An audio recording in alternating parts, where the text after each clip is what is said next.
The International Space Station support laboratories where research in a range of scientific disciplines is conducted and is also a stable platform orbiting the Earth that supports a number of instruments that are looking down and gathering data about the planet and its systems. One new such instrument is scheduled to fly on the station later this year on a Dragon cargo ship.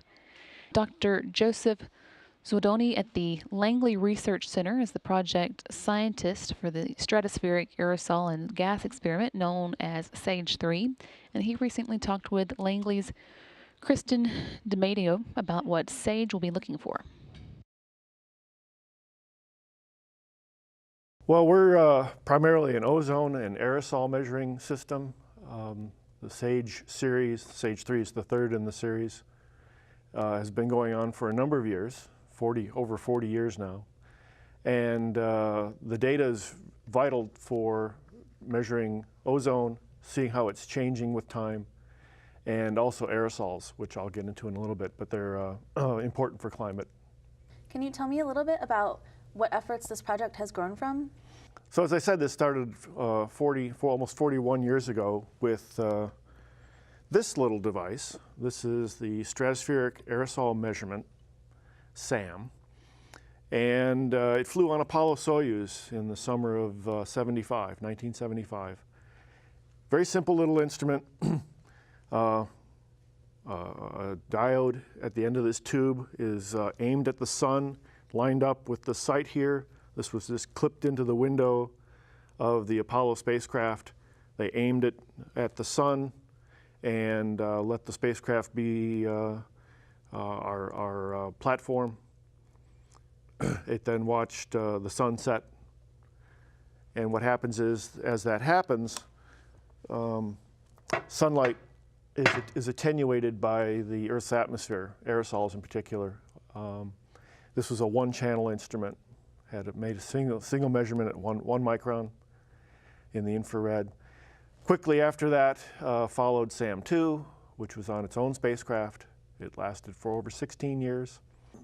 Shortly thereafter, SAGE-1 was flown. That had several channels. It measured not only the aerosol at 1 micron, but it also measured ozone for the first time in occultation. That lasted 3 years. Spacecraft battery systems failed on that. Then in '84, we launched SAGE-2, which is probably our best known measurement system. It lasted 21 years. Fabulous data set. Important period too, because during that time ozone was first seen to be declining in the stratosphere, upper stratosphere. So the ozone layer is primarily in the stratosphere. And the chlorine compounds, freons in particular, were causing the destruction of ozone in the stratosphere. And we saw that happening, and by the mid-'80s, 1980s, the community had come along and noticed that the ozone was declining, started to take action, trying to figure out exactly what was happening. Turned out pretty clearly from SAGE data and SBUV data, another NASA satellite system that measures ozone. The pattern was such that we knew it was chlorine.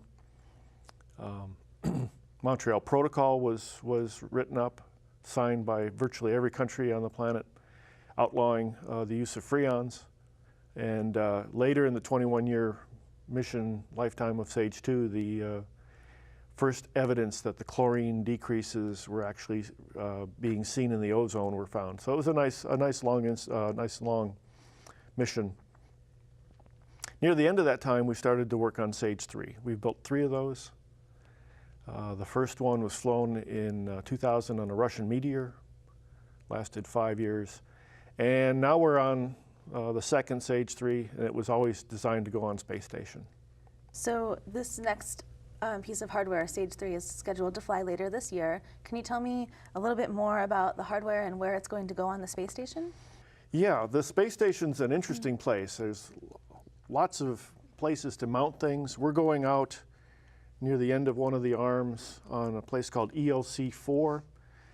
Our payload comes up on the Dragon trunk in 2 pieces. This is the first of the pieces. It's a nadir viewing platform, and all it does is it replicates an interface that's vertical relative to the Earth and provides one that's horizontal. That's why it's called nadir viewing. This flat plate faces down towards the Earth. The second piece will also come up on the same flight, and the robotic system will install this first. This will be riding piggyback, and then it'll take this and install it like that. And then this completed assembly is our hardware.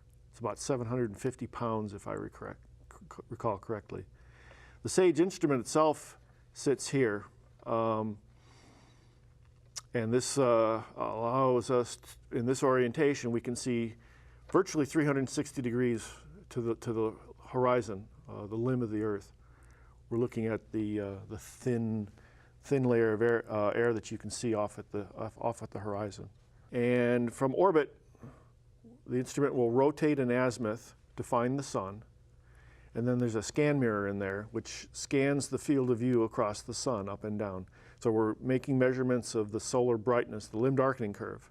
We look at it above the atmosphere, and then as the sun sets, we watch that light decrease due to scattering, absorption in the atmosphere.